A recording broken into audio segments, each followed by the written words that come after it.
especie de sumatoria entre joven poesía, movimiento cultural universitario, algunos grupos dispersos que existían, nos fuimos integrando en el concepto de joven poesía. ¿Por qué joven poesía?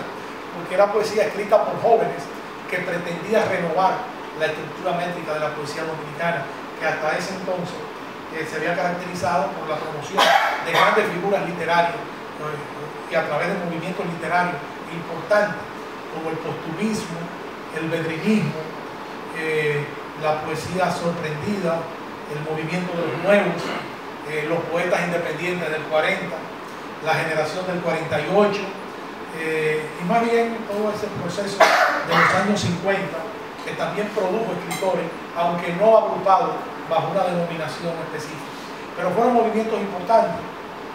El postumismo, por supuesto, en 1921, creado por Domingo Moreno Jiménez, y que es un movimiento, yo diría que cardinal de la literatura dominicana, porque a través del postumismo se inicia, aunque el bedrinismo le precede desde el punto de vista de la ruptura, digamos, en la literatura dominicana, en la poesía dominicana, sin embargo es el postumismo, el grupo, el movimiento, que inicia el desarrollo de una nueva poesía en la República Dominicana. No estoy diciendo que no existían precedentes.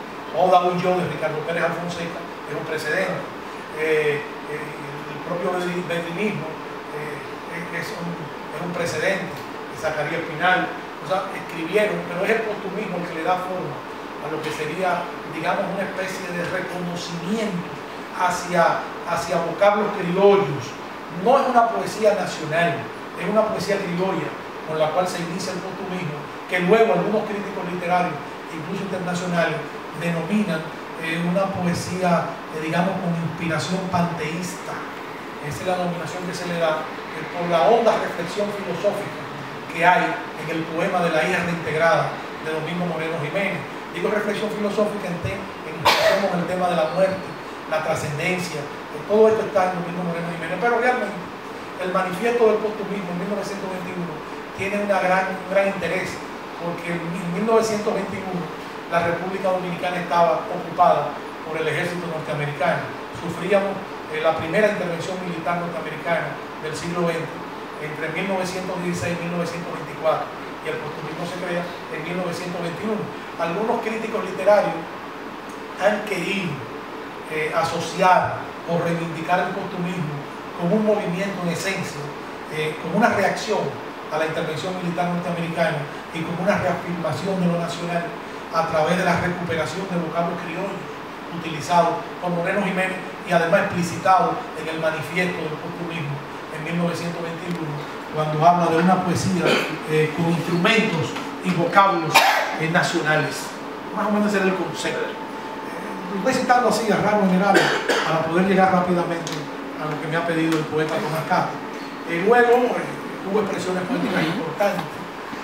Siempre ha sido una incógnita en la literatura dominicana, porque es un poeta de la importancia, yo diría que de la gravitación desde el punto de vista literario de Fabio Fiallo. Sin embargo, nunca se sumó al modernismo de Rubén Darío y siguió siendo un poeta romántico cuando ya el romanticismo había sido de alguna manera superado o había sido desbordado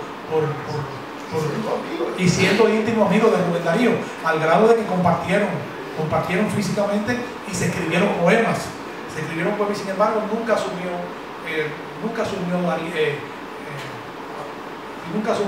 Fiallo, nunca asumió la vanguardia que en ese momento encarnó Rubén Darío a finales del siglo XIX, de todo lo que significó el movimiento vanguardista de Rubén Darío. Pero son cosas de la literatura dominicana que podrían explicar el concepto que Juan Bosch le aplicó a la historia. La ritmia del proceso histórico dominicano es también la ritmia del proceso literario dominicano. Bueno, ese es el proceso.